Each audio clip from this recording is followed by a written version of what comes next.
ഇന്ന് പോണ്ട, ഞാൻ പറയുന്നത്. അമർനാഥ്,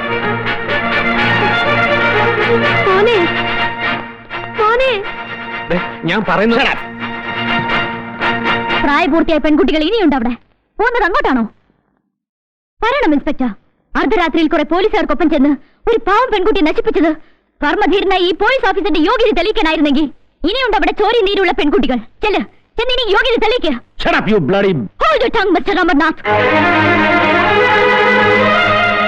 നിങ്ങൾ മൂലം നഷ്ടപ്പെട്ട ആ പെണ്ണിന്റെ മാനം തിരിച്ചു കൊടുക്കാൻ ഈ ഗർജന കൊണ്ടാകില്ല മിസ്റ്റർ.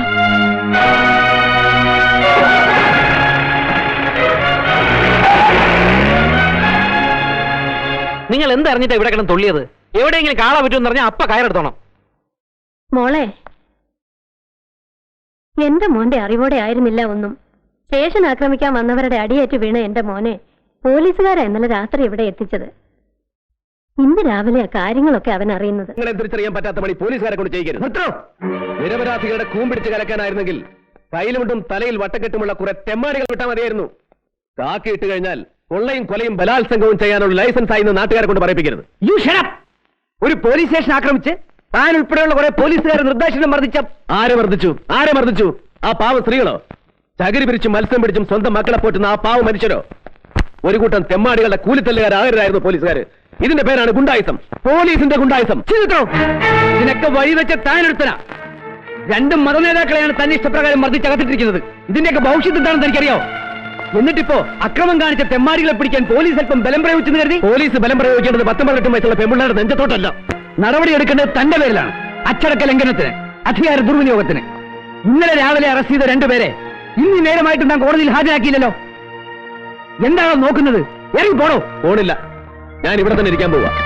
ഇനി പറ, ഈ യൂണിഫോമിൽ തുടരാൻ ഞാൻ ആർക്കൊക്കെയാ പെണ്ണുകൂട്ടി കൊടുക്കേണ്ടത്? ആർക്കൊക്കെയാ വിടുവേല ചെയ്യേണ്ടത്? സാറ് പറ, ഞാൻ ചെയ്യാം. താനെന്താ പരിഹസിക്കണോ? അയ്യോ, IPS റാങ്കുള്ള സാറിനെ പോലെയുള്ള ഒരാളെ ഞാൻ എങ്ങനെയാ സാറേ പരിഹസിക്കുന്നത്? പിന്നെ സത്യം പറയാമല്ലോ, എന്റെ പറമ്പിൽ പൊഴിഞ്ഞു വീഴുന്ന നാളികേരത്തിന്റെ തൊണ്ട് വിറ്റാൽ കിട്ടുന്ന പണം മതി എനിക്കും എന്റെ അമ്മയ്ക്കും 3 നേരം പാൽപ്പായസം കുടിച്ച് ജീവിക്കാൻ. അതുകൊണ്ട് വരട്ടരുത്. വല്ലവരുടെ കയ്യിൽ നിന്നും വല്ലതും വാങ്ങിച്ചിട്ടുണ്ടെങ്കിൽ സാർ അതങ്ങ് തിരിച്ചു കൊടുത്തേര്. സാറിന് ആവശ്യമുള്ളത് എന്നോട് പറ, ഞാൻ തരാം. പറഞ്ഞു തീർന്നിട്ടില്ല. എന്നേക്കാൾ അധികാരമുള്ള സാറിന്റെ റാങ്കും നക്ഷത്രങ്ങളും വെച്ച് അന്വേഷണത്തിന് തടസ്സം നിൽക്കാനോ എന്നെ സ്ഥലം മാറ്റാനോ ആണ് ഭാവമെങ്കിൽ ആ മുട്ടി ഞാൻ തന്നെ ഓടിക്കും. അതെ, ഈ യൂണിഫോം അഴിച്ചു വെച്ചൊരു ലുങ്കി മടക്കി കുത്തിയാലുണ്ടല്ലോ, ഞാൻ തനിച്ചെറ്റയാ തറ. സാല്യൂട്ട് ചെയ്യുന്ന സുഖമായിരിക്കില്ല. ദാ ഇതുകൊണ്ടൊന്ന് കവളത്ത് കിട്ടിയ നല്ല ബെസ്റ്റ് ഇടിയാനിരിക്കും, ഒരു ദാക്ഷിണ്യമില്ലാത്ത ഇടി. അതുകൊണ്ട് ഇതെന്റെ ശരീരത്തൊന്നും പോകാതെ സൂക്ഷിക്കേണ്ട ഉത്തരവാദിത്വം ഇപ്പൊ സാറിന്.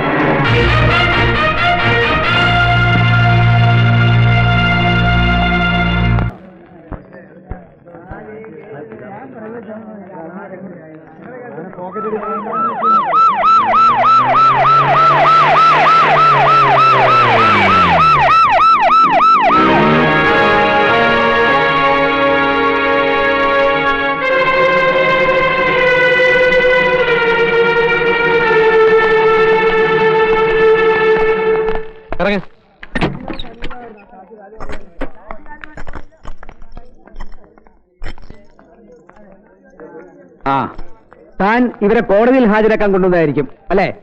ആ FIR അവിടെ.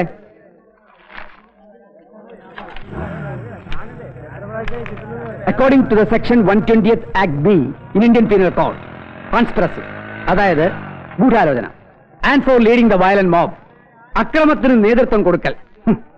വൈകിപ്പോയ അമൃതാസ്, താൻ ഈ FIR-ൽ പറഞ്ഞിരിക്കുന്ന അതേ കുറ്റങ്ങൾ കോടതിയിൽ ഏറ്റുപറഞ്ഞ് കോടതി ജുഡീഷ്യൽ കസ്റ്റഡിയിൽ വിട്ടിരിക്കുന്ന പ്രതിയായി ഇവനെ താൻ അറിയില്ലേ?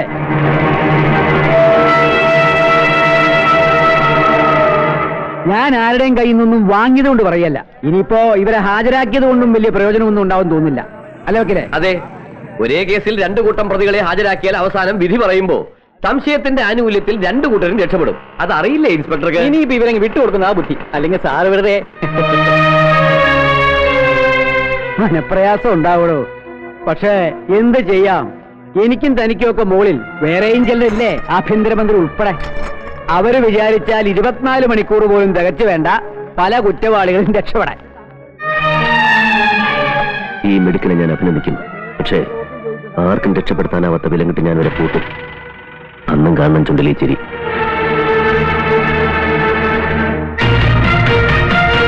വിട്ടേ.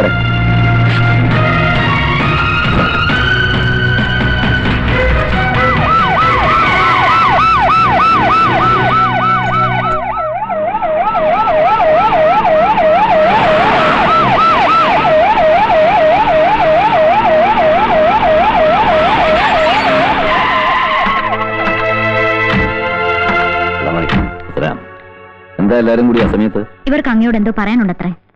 എന്താ? കടപ്പുറത്തുണ്ടായ കലാപത്തിൽ പലതും നഷ്ടപ്പെട്ടവരാണിവർ. ആ കേസിൽ അറസ്റ്റ് ചെയ്ത മത നേതാക്കളെ വിട്ടുകൊടുക്കാൻ ഉത്തരവിട്ടതും വിടുവിച്ചതും സത്യമാണോന്ന് ഞങ്ങളുടെയൊക്കെ വിശ്വാസം അവർക്കതിൽ പങ്കുണ്ടെന്ന് തന്നെയാ. എന്നിട്ടും സാർ, നിങ്ങളെക്കുറിച്ച് ഞങ്ങൾക്കൊരു മതിപ്പൊക്കെ ഉണ്ടായിരുന്നു. അത് നിങ്ങൾ തകർത്ത് കളഞ്ഞു എന്ന് പറഞ്ഞപ്പോ നെഞ്ചു പൊട്ടിപ്പോയി മിനിസ്റ്ററെ. അശ്വതി വരൂ, നമുക്ക് അകത്തിരുന്ന് സംസാരിക്കാം. എനിക്ക് മാത്രമായിട്ട് ഒന്നും പറയാനില്ല. എന്തെങ്കിലും പറയാനുണ്ടെങ്കിൽ അത് പരസ്യമായിട്ട് പറഞ്ഞാൽ മതി. അങ്ങനെ പരസ്യമായിട്ട് പറയാൻ എനിക്കൊന്നും ഇല്ലെങ്കിലോ? ഞാൻ എന്താ വിചാരിച്ചത്? നിങ്ങൾക്കൂടെ ഞാൻ തന്ന സ്വാതന്ത്ര്യം സമയവും സന്ദർഭവും നോക്കാതെ ഇവിടെ കടന്നു വരാനും എന്തും ചെയ്യാനുള്ള ലൈസൻസ് ആണെന്നോ? സത്യത്തിന്റെ ഭാഗത്താണ് അങ്ങ് നിൽക്കുന്നതെങ്കിൽ എന്തിനു പേടിക്കണം? ആരെ പേടിക്കണം? No more arguments please. ഒരു പൊതുപ്രവർത്തക എന്നുള്ള അഹങ്കാരവും എന്നിലുള്ള സ്വാധീനവുമാണ് നിങ്ങളെ കൊണ്ട് ഇതൊക്കെ പറയുന്നതെങ്കിൽ ഒരു നിമിഷം കൊണ്ട് ഇല്ലാതാക്കും അത്. താനിങ്ങനെ ചൂടായാലോ? അവർക്ക് എന്തെങ്കിലും പറയാനുണ്ടെങ്കിൽ പറഞ്ഞിട്ട് പോട്ടെ. വേണ്ട, ആരുടെ ഔദാര്യം ഞങ്ങൾക്ക് വേണ്ട. സത്യം തുറന്നു പറയാൻ ഒരു സ്വാധീനവും.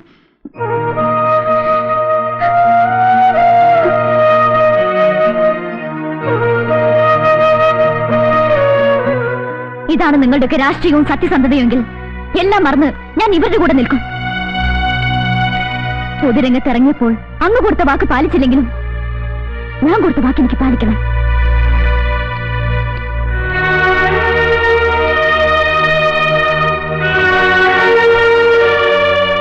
പിണക്കേണ്ടിയിരുന്നില്ല. ഒന്നുമില്ലെങ്കിലും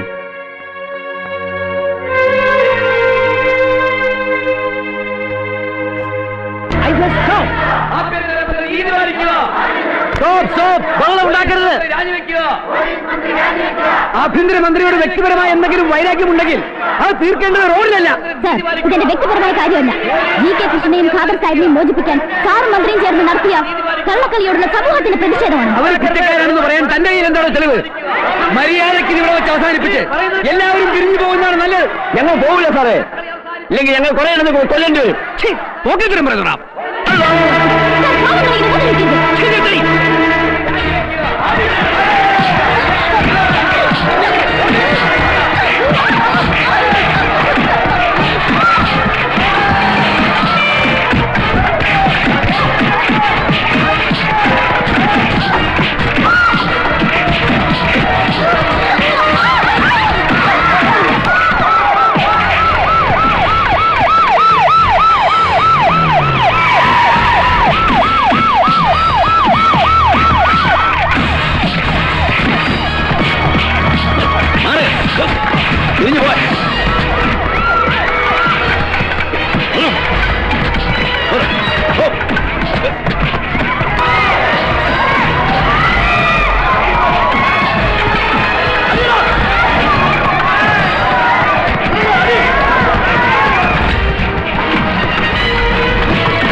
മറ്റൊരു വായിച്ചിട്ടുണ്ടാവും.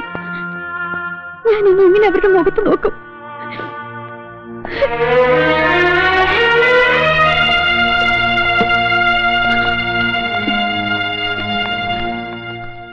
കൂട്ടുകാരികളോട് പറയാനും ചിരിക്കാനും ചിലപ്പോൾ ഞാനൊരു കഥാപാത്രമായിട്ടുണ്ടാവും അല്ലേ?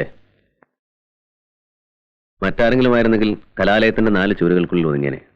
മുംതാസിന് അറിയാമല്ലോ, നാട് ഭരിക്കുന്ന മന്ത്രിയുടെ സഹോദരിയാണ്. ശ്രദ്ധിക്കാൻ പലരും ഉണ്ടാവും. ഇങ്ങനെയൊക്കെ സംഭവിക്കാൻ ഞാനൊരു നിമിത്തമായെങ്കിൽ sorry.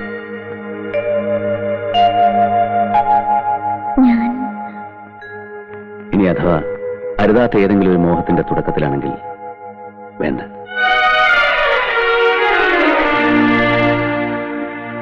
Wish you speedy recovery.